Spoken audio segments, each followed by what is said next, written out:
This is the MechFansToys Mission of the Night Mechanical Commando, or the version of a legend-scaled G1-styled Ultra Magnus. Here's a quick look at the back of the packaging.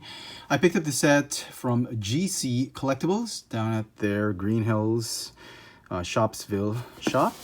And here is the Mechanical Commando out of packaging, and he's okay. He's a little underwhelming.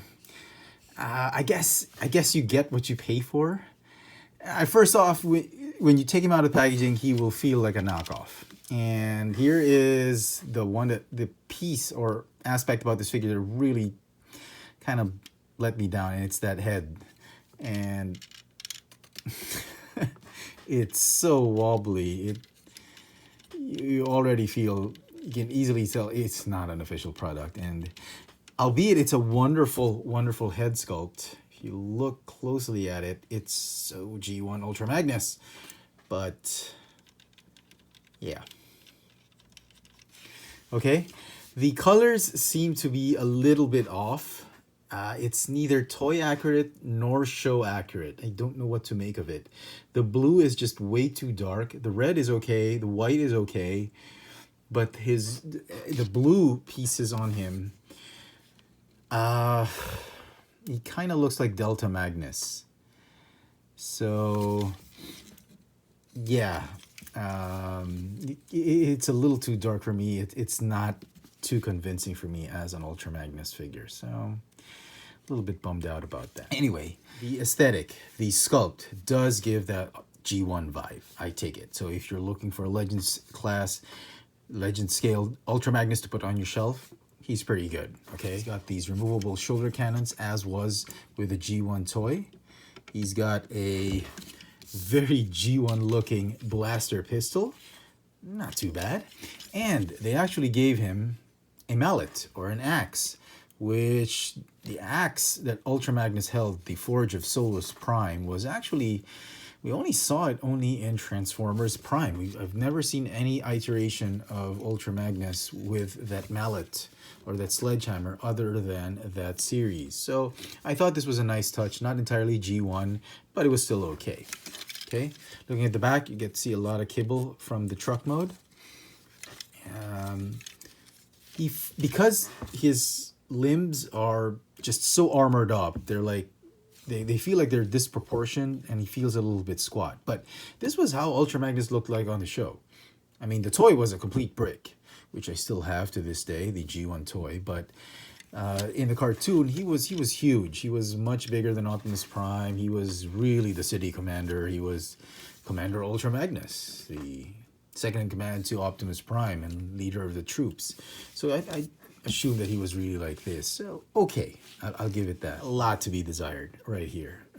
Lots of bits and pieces, a lot of empty gaps, a lot of kibble here and there. Like I said, aesthetic's great. It's just not a very convincing Ultra Magnus. Now, in terms of articulation, he's got this wobbly ball-jointed head, as you've seen earlier, and God, it just really wobbles. Best way to do this, I think, is just to unscrew it and put some clear nail polish there, or I don't know. He's got a waist swivel, pretty cool. Ball-jointed shoulder. He's got a bicep swivel, hinge elbow, swivel wrist. Got a ball jointed hip, thigh swivel, and then a hinge knee, and some rocker tilts, ankle articulation, which is, the ankle's really on a ball joint, so kind of tilts and rocks forward and backwards. So, and for some size comparisons, here he is with MechFansToys Cyclonaus and the Magic Square Optimus Prime. It's a good scale. He was really much bigger than either one of these figures. And it's great to have him together with Cyclonus as his nemesis. So, transformation was quite simple, simpler than I thought it would be. So, get rid of the weapons. Okay.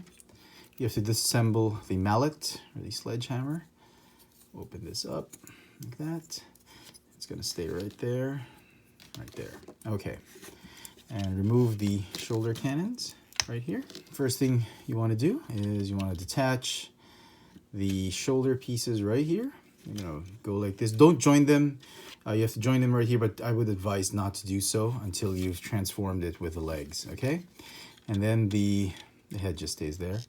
The cab section is gonna go up here and tab onto these slots right there, okay? They're pretty tight, especially this side, okay? Once you get it, it's fine. And then you close the front grille or front part of the truck. Kind of looks Cybertronian more than Earth mode, but it's okay. And then for the legs, what you want to do is you want to do this and this, and then bend at the knee right there, right there. Now the legs are going to be joined right here. They're going to snap off as you're transforming it. Now the hands, they are going to tab onto those tabs right there, like grips. I think I advise you do this side first. It's really tight, okay? And loves to pop off. So do that, and then do the other side, okay? And then you can tab the forearms together. Okay. And then tab in the legs together. Okay. Just like that. Just do the finishing touches. Just to solidify the figure. Or in alt mode, do this. Tab it like this. Okay. Looking good. Now the hammer piece, the mallet piece, you need to fold it this way. It's going to form or shell form the back part of the truck. The blaster or the missile launchers, they're going to peg in right here and right here. The gun, I suppose you can put it right here if you wanted to. And then this one, the hammer's handle, this one is just this peg is way too big for any of the peg holes. The only place it will fit is right here, which I thought was a little funny. It ruins the whole, you know, silhouette of the truck. I think the gun is enough. So what I did was this peg right here, it will fit nicely right here onto the side, and you can hide that rod right there. Okay, and there is officially the truck mode. It's a little squat, it's a little chibi sized, and the wheels don't roll. The wheels are just, they're fake. And they're molded in, they don't roll. And that was a little bit of a bummer for me. I wish they would have done that. It's really literally a brick. It's like a stapler, or paperweight. You just put it there and there's really nothing you can do with it except display it. So a little bit bummed out. And just so you have some form of perspective on the scale of this figure, here he is with Voyager class Siege Optimus Prime. As you can see, it's pretty good size, but it is in legend scale. So, yeah. And so some final thoughts on this figure. Well, I did not have a good time with this figure. It was really disappointing. It's going to get a 6 out of 10 for me. And I'm not going to recommend it. I mean, if you just need an Ultra Magnus to stand in and get displayed on your Legends scaled G1 style Transformers, sure, you can get this one. It's cheap. It'll be a great stand-in. But if you can wait, I would suggest you wait for the Magic Square version of Ultra Magnus, which I think was probably heavily based on the Masterpiece Ultra Magnus figure. So that should be good. That should be more interesting than this one. With this one, yeah, you really get what you pay for, and not happy with it. I'll probably keep this until I get the Magic Square, and then once I got that, I'll probably let this one go. So there you go, folks. I hope you enjoyed my review of the MechFansToys Mechanical Commando, or their version of Legends Scale G1 style Ultra Magnus. Let me know in the comment section what you think of this figure. Is this something you think is worth getting, or is it a pass?